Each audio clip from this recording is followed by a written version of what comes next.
السلام عليكم ورحمة الله، اهلا بيكم. عاملين ايه؟ النهاردة هنعمل مع بعض ان شاء الله عجينة الطعمية باسهل طريقة ممكنة في البيت. هنوفر وهناكل حاجة بعمايل ايدينا. يعني معانا بس نص كيلو فول مفصص او مدشوش من عند العطار.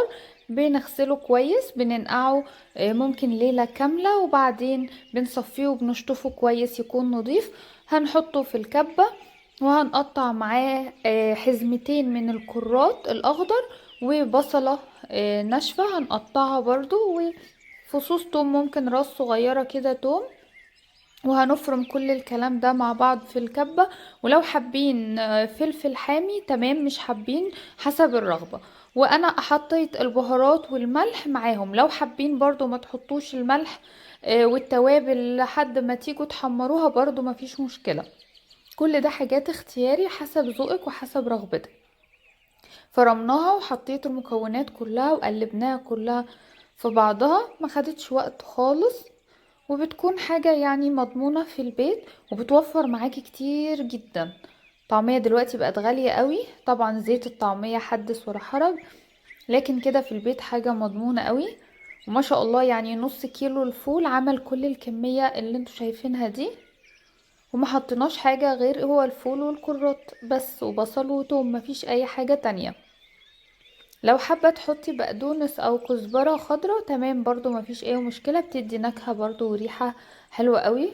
كل حد حسب رغبته وحسب النكهة اللي هو بيحبها.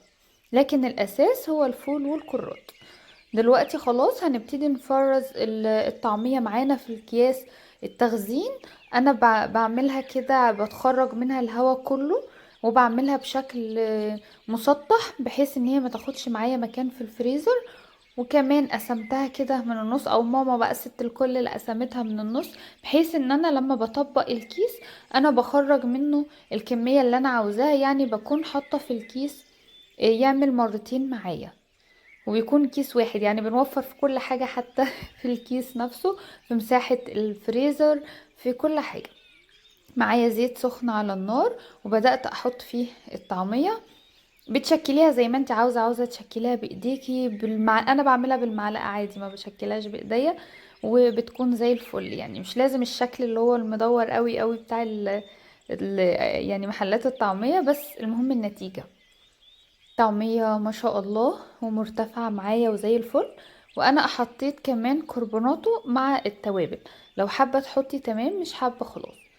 التوابل ديت عبارة عن كزبرة ناشفة، دي اساسي طبعا في الطعمية. وكمون والكربوناتو والملح طبعا حسب الرغبة. وفلفل اسود. وزي ما قلنا لو حابة تحطي الكلام ده كله بعدين وانتي بتحمريها تمام. وانا بحمرها حطيت معاها بيضة، قلبت فيها بيضة كويس جدا، برضو بتديها ارتفاع حلو. وزي ما احنا شايفينها طالعة هشة وجميلة ومرتفعة وما شاء الله. وفيها كده قرمشة حلوة، ومن جوه طرية ومستوية وزي الفل.